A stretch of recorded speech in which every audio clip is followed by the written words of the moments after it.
Hey chickies, I hope you're all doing okay out there. Now today we're doing something really easy. I'm calling it Glimmer Stone, but that's just because of the shades that I used. I used polishes from one of my new collections called Precious. This technique, I'm not sure what it's called, but I've seen it on Instagram a lot and I really wanted to give it a go. So I really hope you guys give it a go. I really hope you like it. Let's get into it. The polishes from the Precious collection are firstly Bondi Bronze, and then we're also going to be using this sort of dark gold called Cutie, and then the final polish from this collection is called Goldilocks, which is a lovely metallic gold. I'll also be using a white polish. I've already got my base coat, that's two coats of a pinkish kind of base coat, and then we're just going to, on a silicone mat or something like that, we're going to put lines of each of the polishes on the mat. Now once we've got all three shades, you can use as many shades as you like. You don't have to just use three shades plus like a color like I'm using the white. So I'm going to put the white on in between each of the colors. And then this is where the kind of, it's not magic doesn't happen here, the magic happens in a minute, you'll see. So basically you've got your colors, and then you're going to use either a pin or you can use a toothpick. I just happen to have a couple of these water marbling tools, so I'm going to use that. And what we're going to do is run those polishes into each other like you're doing a water marble or a marble. And then we're just going to do that, mix them into, so it sort of mixes them in together but doesn't mix them a lot. And then we're going to come in with, and that's actually one of the clean-up brushes that I have been trialing recently. And we're going to do that, scoop it up with the brush, and then you're going to run it across your nail, whatever pattern you want to do or however much of your nail you want to cover. And you'll see that the polish actually falls off of the brush in this kind of very cool pattern. I guess it's just another way of doing like a marble-like, stone-like design, but I mean, I think it's so much fun to do, and it would look so cool in lots of different color combinations. I really hope you give this a go. I really do. I don't think you'll regret it at all. Now you're just going to repeat the process on as many nails as you want to do this on. I did it on all of mine, but you don't have to, obviously. And you can cover your entire nail, or you can just cover bits of your nail like I did.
People might think this would be kind of a messy thing to do, but it's not, especially if you, I mean, it depends on how much control you're having over your design, but I didn't make a lot of mess. And once it's completely dry, I didn't make any mess actually, you want to go ahead and seal it all in with your favorite top coat, as per usual.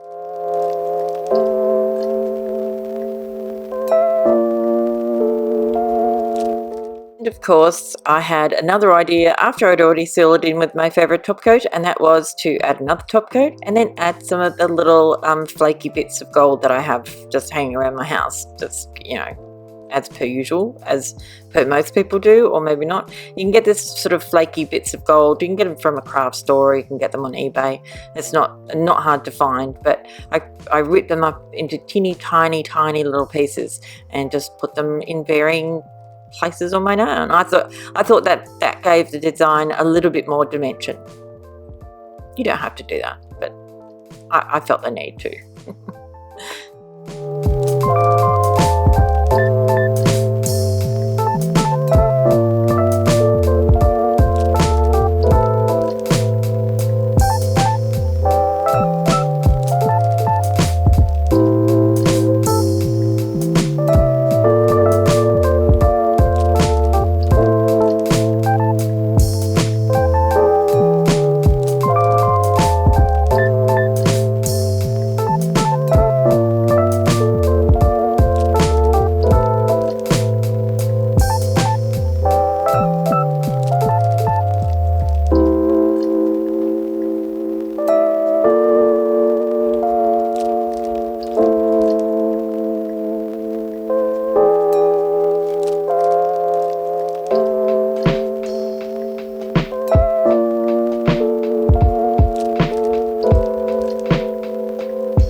You've done all of that, you can go ahead and do your final coat of top coat. I forgot to film that last top coat putting on, so yeah, I mean, you know what I do. I put top coat on my nails when I'm finished. That's it for this one. I really hope you liked it. Now this collection, Precious, is available on the website now, along with all of the others, plus single bottles. If you wanted to purchase single bottles, that's fine too. That's it. I really hope you like this one, and I will see you next time. Bye, chickies.